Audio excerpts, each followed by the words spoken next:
Breaking news from the heart of the Middle East: Israel has issued a chilling ultimatum to Qatar.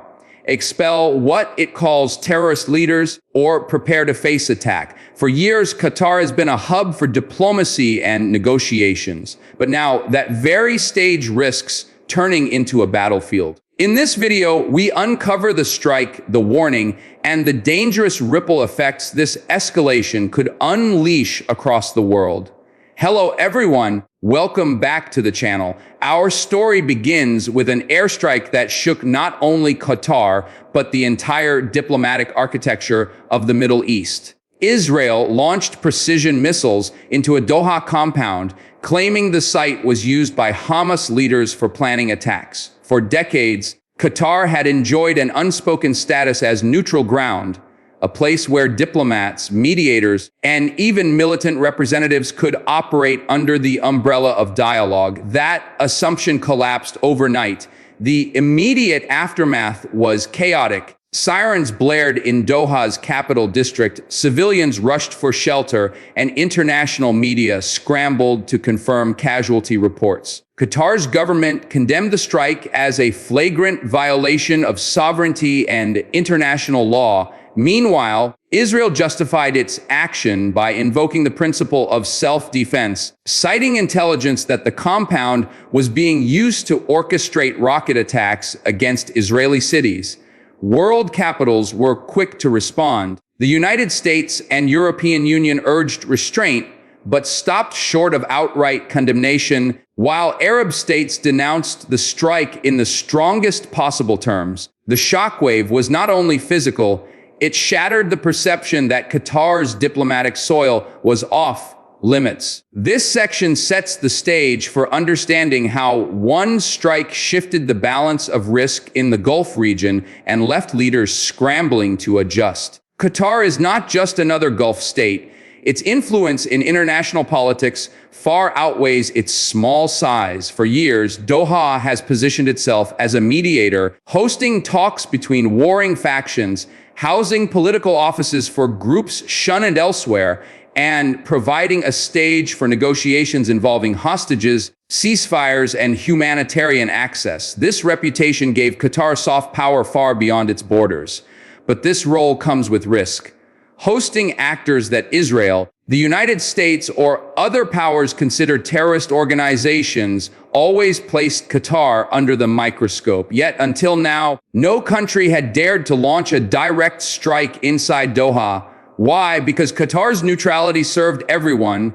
It provided a safe table for negotiations. However fragile, the Israeli strike tore through that logic, signaling that neutrality no longer guarantees safety. For Qatar, this presents a dilemma. On one hand, expelling groups like Hamas would undermine its position as a mediator and reduce its leverage in global affairs.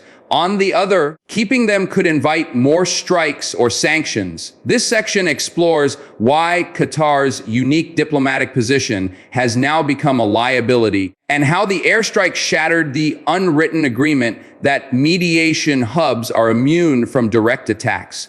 Details of the Doha strike remain contested, but several points are clear. Multiple missiles struck a residential-style compound late at night. Israeli officials stated that senior Hamas operatives were inside and that the intelligence was imminent threat-based. Qatar confirmed civilian casualties and damage to nearby infrastructure, though it has not disclosed the full number. The international press pieced together fragments. Satellite images showed destruction. Social media videos captured smoke rising over the city, and eyewitnesses described chaos on the streets. Israel claimed surgical precision, but the Qatari narrative emphasized sovereignty violation and harm to innocents. Legal experts immediately pointed to questions of international law.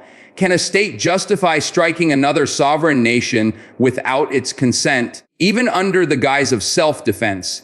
Israel argues that Qatar's hosting of Hamas created a legitimate target. Qatar rejects this, asserting that its soil cannot be treated as a battlefield.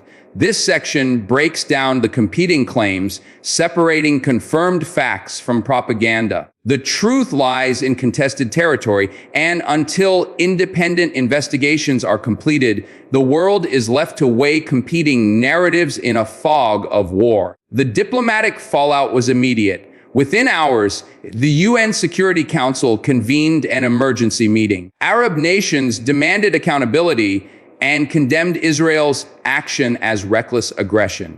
Western nations were divided. Some acknowledged Israel's security concerns, others urged de-escalation. Qatar summoned ambassadors, filed complaints at the International Court of Justice, and began lobbying for a unified Gulf response.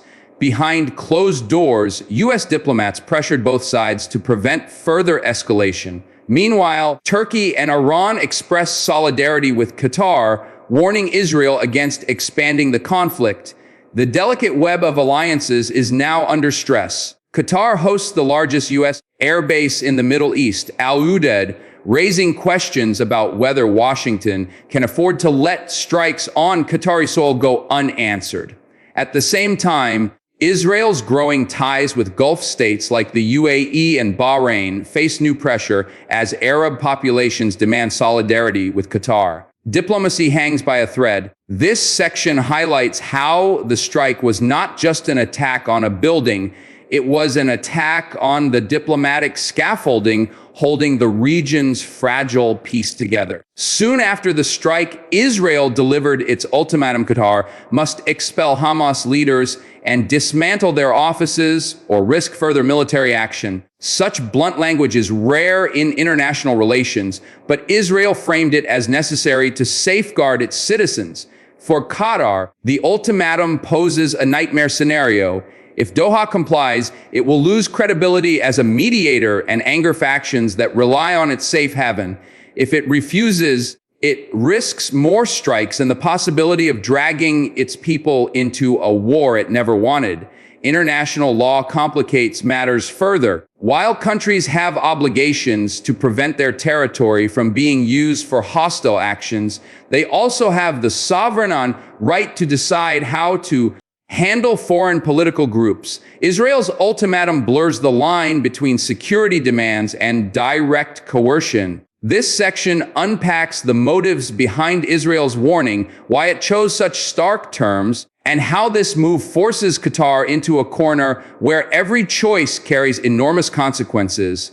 The strike and ultimatum sent shockwaves through Gulf militaries. Air defense systems were placed on high alert, and several nations reviewed their contingency plans. For countries like Saudi Arabia and the UAE, which had cautiously improved ties with Israel, the strike presented a dangerous test. Do they continue security cooperation quietly or condemn Israel to appease their domestic populations?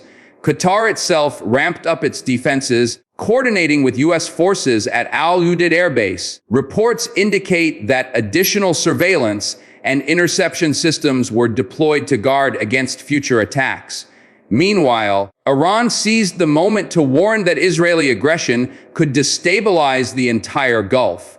Turkey echoed this sentiment, suggesting that an attack on Qatar threatens regional security more broadly. This section shows how one strike in Doha forced an entire region to reconsider its defense posture, alliances, and red lines. The military ripple effects extend far beyond Qatar's borders, shaking the fragile balance of power across the Middle East. Behind every headline are ordinary people. The Doha strike killed civilians, wounded many, and left families displaced.